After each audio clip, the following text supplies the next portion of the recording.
Students, कैसे हैं आप लोग। आई होप आप लोग अच्छे होंगे।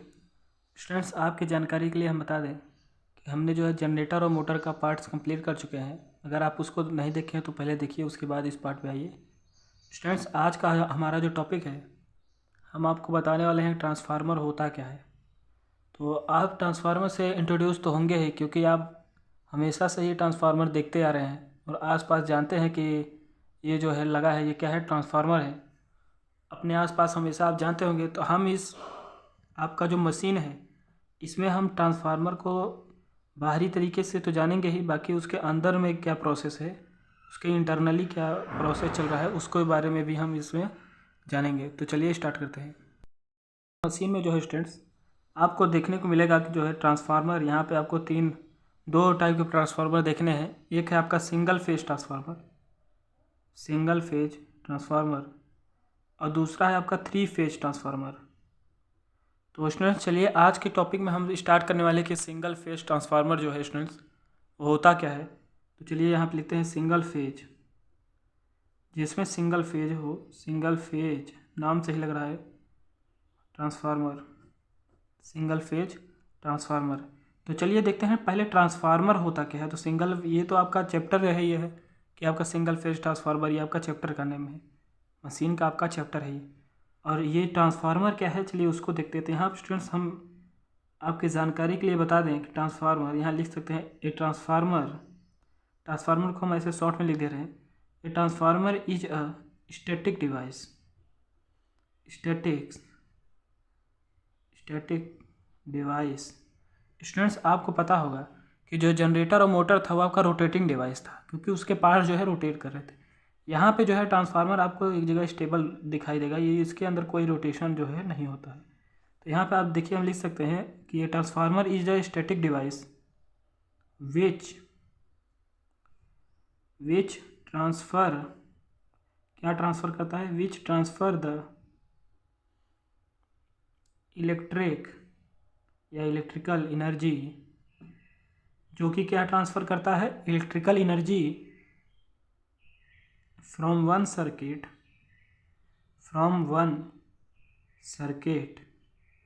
To another circuit. तो स्टूडेंट्स, इसमें आपको दिख रहा होगा कि ट्रांसफार्मर क्या है, एक स्टैटिक डिवाइस है जो कि ट्रांसफ़र करता है इलेक्ट्रिक एनर्जी को या इलेक्ट्रिक पावर को from one circuit to another circuit, एक सर्किट से दूसरे सर्किट तक। आइए ये स्टूडेंट्स समझने के लिए अभी हम आपको इसका डायग्राम भी बताएंगे। देखिए, ये सेमेस्टर है स्टूडेंट्स, इसमें इसको पढ़ने के लिए आपको जो है कलम और कॉपी जो है दोनों साथ में लेकर के आप जो है इस वीडियो को वॉच करिए। केवल वीडियो देखने से आपको जो है ये स्टूडेंट्स अच्छी तरह समझ में नहीं आएगा, इसको आप नोट करके भी जो है आप इसको रखिए। तो चलिए अब दूसरा पॉइंट हम देखते हैं, दूसरी पॉइंट इसमें क्या है, तो उसके बाद इसका सर्किट डायग्राम बनाते हैं। देखिए यहाँ पे लिख सकते हैं इट कंसिस्ट टू और मोर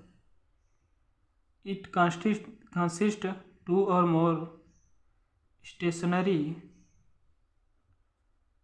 इलेक्ट्रिक सर्किट इंटरलिंक मतलब इंटरलिंक होता है by A common magnetic circuit. इसमें क्या बोल रहा है, इट कंसिस्ट टू और मोर स्टेशनरी इलेक्ट्रिक सर्किट। ये क्या है, दो से अधिक स्टेशनरी इलेक्ट्रिक सर्किट जो है इंटरलिंक होता है by a common magnetic circuit. इसमें क्या है स्टूडेंट्स, आप जानिए कि जो है आपका ये ट्रांसफार्मर है, इसमें मैग्नेट के काफ़ी रोल है, इसमें मैग्नेटिक का कैरेक्टर का काफ़ी रोल है। तो ये आपको जो है देखने को मिलेगा। ये इलेक्ट्रिकली जो है स्टूडेंट्स ये जुड़ा हुआ नहीं है, ये इसमें जो है मैकेनिकली ये क्या नाम है, मैग्नेटिक सर्किट की तरह से ये आपका वर्क करेगा। कहने का मतलब है कि ये आपका जो है मैग्नेटिक जो है लिंक होगा। हम लिख सकते हैं कि the energy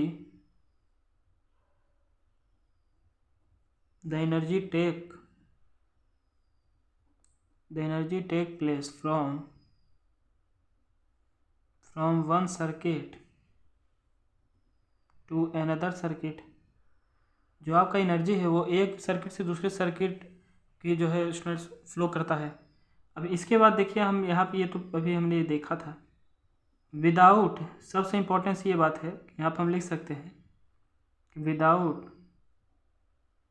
without a change in frequency, कि जब वो जो है एनर्जी को एक सर्किट से दूसरे सर्किट में ट्रांसफ़र करता है तो उस कंडीशन में जो है स्टूडेंट्स आपकी फ्रीक्वेंसी जो है वो कांस्टेंट होती है। Without change in frequency, frequency के अंदर कोई चेंज नहीं होता है।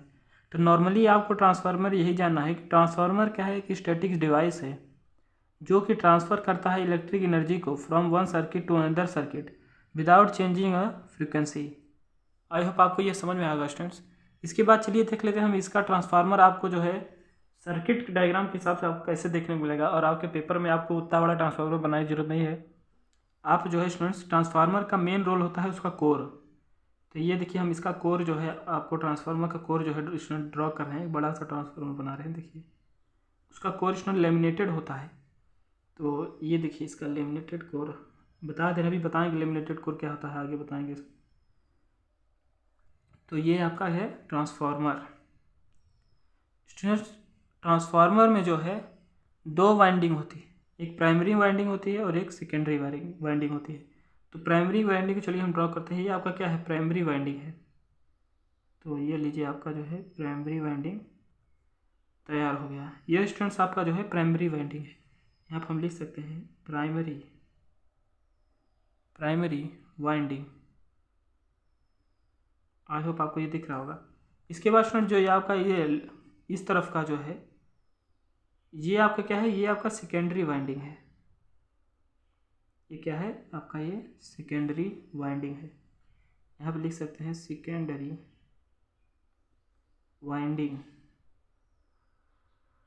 इसके बाद स्टूडेंट्स अगर आप जो है यहाँ पे एसी अल्टरनेटिंग करंट जो है यहाँ पे आप अगर इसके ऊपर फ्लो कराते हैं तो यहाँ पे आपको जो है इंड्यूस्ड ईएमएफ जो है बनता हुआ दिखाई देगा, जिसको हम इस प्राइमरी के लिए हम E1 लेंगे। और जो है ये हमने बताया कि मैग्नेटिक लिंक होता है, तो ये आपका मैग्नेटिक लिंक होता है, यहाँ फाई जनरेट होगा स्टूडेंट्स। अगर आप हमारा पिछले वीडियो देखे होंगे तो आपको ये सब सारे टर्म हम उसको मैग्नेटिक सर्किट बताए हैं। यहाँ पर जो है आपका फाई एम जो है यहाँ पे प्रोड्यूस होगा, जो कि ये दोनों वाइंडिंग में जो है स्टूडेंट्स सेम होता है। उसके बाद देखिए यहाँ जो ये टर्न है स्टूडेंट्स, इसको हम यहाँ पे T1 लेते हैं। टर्न पहला है आपका प्राइमरी का जो टर्न है वो T1 लिया गया है, और यहाँ जो टर्न T2 है ये सेकेंडरी का जो है स्टूडेंट्स टर्म है। इसके बाद देखते हैं, इसके बाद ये सेकेंडरी कंडीशन में आपका लोड लगाया गया है। सेकेंडरी साइड ये हम इसको लोड से कनेक्ट कर देते हैं, और यहाँ पे जो है आपका E2 ईएमएफ जो है यहाँ पे प्रोड्यूस होता है। तो आई होप आपको इतना समझ में आएगा। इसके बाद स्टूडेंट चलिए अब इसके डायग्राम के हिसाब से हम देखते हैं हम क्या क्या पॉइंट जो है इसमें, क्या क्या पॉइंट इसमें जो है स्टूडेंट्स हम बातें कर सकते हैं। चलिए देखते हैं। तो यहाँ पर हम आपको सेमेस्टर के हिसाब से लिखते हैं। देखिए यहाँ पर लिख सकते हैं इन दिस सिस्टमैटिक डायग्राम, या लिख सकते हैं in this diagram coil first and coil second. यहाँ कॉइल आपकी वाइंडिंग को बोल रहा है students. Coil first and coil second are wound on common magnetic circuit. ये जो का कॉइल फर्स्ट है कॉइल सेकेंड है, ये आपका क्या है, कॉमन मैग्नेटिक सर्किट से जो है वाउंड है, बधा हुआ है। तो ये देखिए ये जो आपका ये आपका वाइंडिंग था, इसकी कॉइल बोल रहा है। प्राइमरी वाइंडिंग और सेकेंडरी वाइंडिंग ये जो है student same common magnetic circuit पे जो है ये लगाया गया। जैसे ये आपका जो कोर है इसको मैग्नेटिक सर्किट बोल रहा है, तो ये आपका क्या है, कॉमन मैग्नेटिक सर्किट है। ऐसा नहीं है कि ये कोर आपका अलग चीज़ होगा, ये आपका अलग हो गया है। आई होप आपको ये समझ रहेगा। इस एक चीज़ और स्टूडेंट्स आप जानिए कि ये जिस भुजा पे ये वाइंडिंग हुआ है उसको हम लिम्ब बोलते हैं। लिम्ब मतलब भुजा ही होती है, लिम्ब होता है। और ये स्टूडेंट जो है आपका ये क्या है, ये योक है। इसको जो है आपको योक जानने को स्टूडेंट जो है इसमें मिलेगा। तो चलिए अब इसके बाद यहाँ देखते हैं कि ये जो है कॉमन मैग्नेटिक सर्किट से जुड़ा हुआ है। उसके बाद क्या है, यहाँ आप लिख सकते हैं दीज these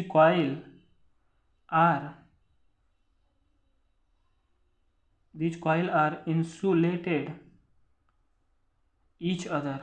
ये जो कॉइल है स्टूडेंट्स एक दूसरे से इंसुलेटेड होते हैं।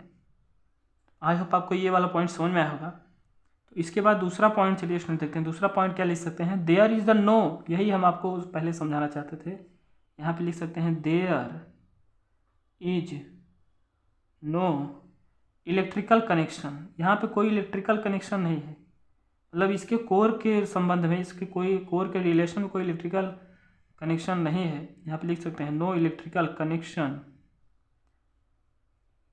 आपकी एनर्जी को ट्रांसफर करने कोई इलेक्ट्रिकल कनेक्शन नहीं है बिटवीन देम। यहाँ पे लिख सकते हैं स्टूडेंट्स। और तीसरा पॉइंट हम लिख सकते हैं कि T1 and T2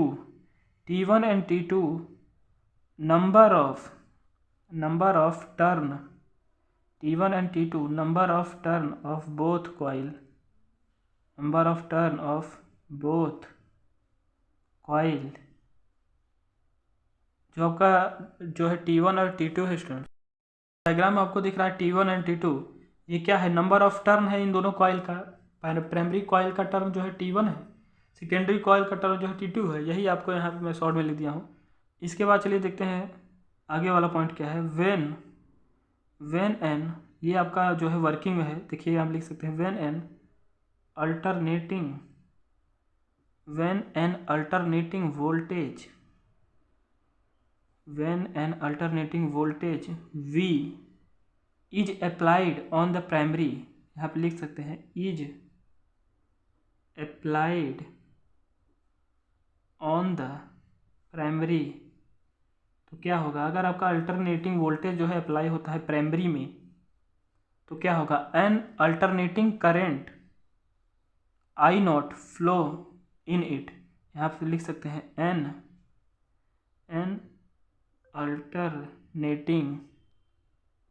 alternating current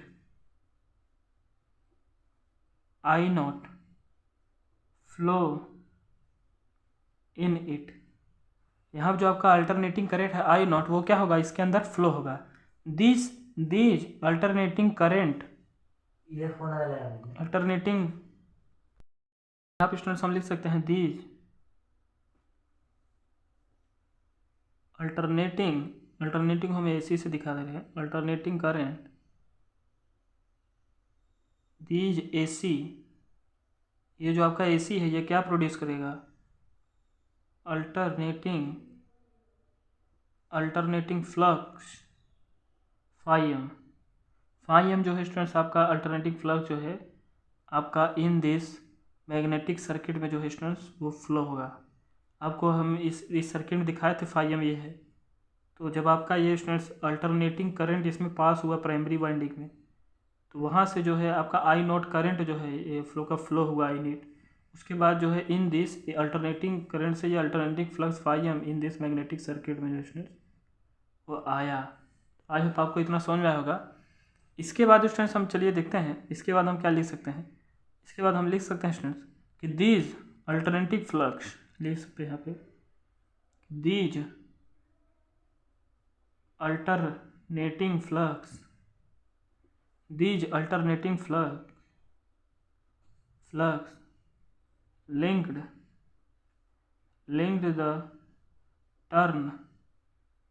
linked the turn T1 and induced in them on alternating voltage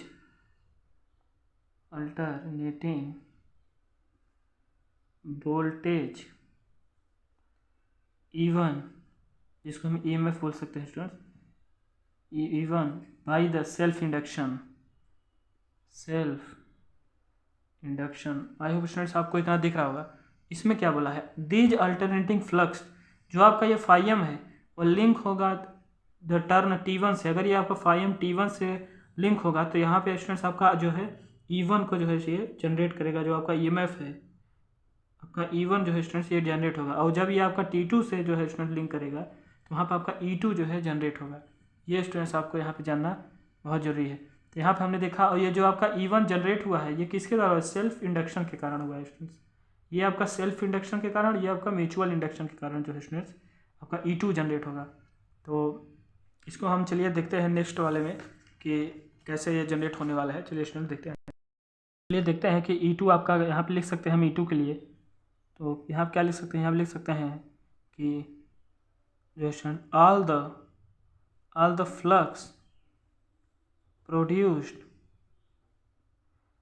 flux produced by the coil 1 link T2 of the coil, जो आपका टर्म 2 था, जो का टर्न 2 था स्टूडेंट्स, उसमें जो है ये कॉइल लिंक होता है। उसके बाद क्या होता है, एंड इंड्यूस्ड क्या इंड्यूस्ड करता है, and induced in them voltage EMF जो है इंड्यूस्ड करता है, जो कि E2 से हम यहाँ पे दिखाएंगे। यही हम बोले कि जब आपका जो है वो φm आपका I2 के साथ जो है लिंक होगा तो आपका E2 स्टूडेंट्स जो है वो फ्लो कराएगा। आपका E2 जो है वहाँ पर जनरेट होगा, EMF आपका जो है दूसरा EMF जनरेट होगा बाय द म्यूचुअल इंडक्शन के कारण, म्यूचुअल इंडक्शन। ये बताया गया कि जो आपका φm जो है वो T2 से जो है स्टूडेंट लिंक करेगा तो आपका E2 जनरेट होगा बाय द म्यूचुअल इंडक्शन। उस वाले पॉइंट में स्टूडेंट्स आपको ये बताया गया। चलिए देखते हैं आगे वाला पॉइंट क्या बोलता है। पॉइंट स्टूडेंट्स हम लिख सकते हैं, इट द कॉइल टू, जो आपका दूसरा कॉइल है, कनेक्टेड विथ लोड। आपने देखा कि जो आपका दूसरा कॉइल था स्टूडेंट्स सेकेंडरी वाला, उसमें लोड कनेक्ट था, वही बोल रहा है सेकेंडरी में अगर हम लोड कनेक्ट करते हैं, load then an alternating current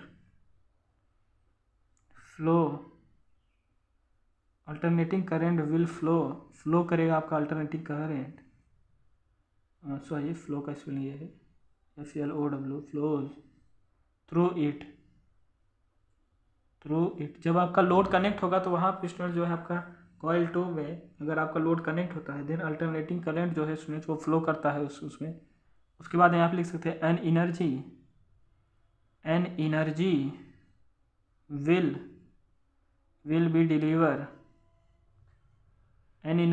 B delivered to the load. तब उसके बाद जो है स्टूडेंट्स आपके लोड में जो है एनर्जी डिलीवर होती है, ये आपको इसमें बताने की कोशिश कर रहा है। उसके बाद देखते हैं हम क्या लिख सकते हैं, व्हेन एनर्जी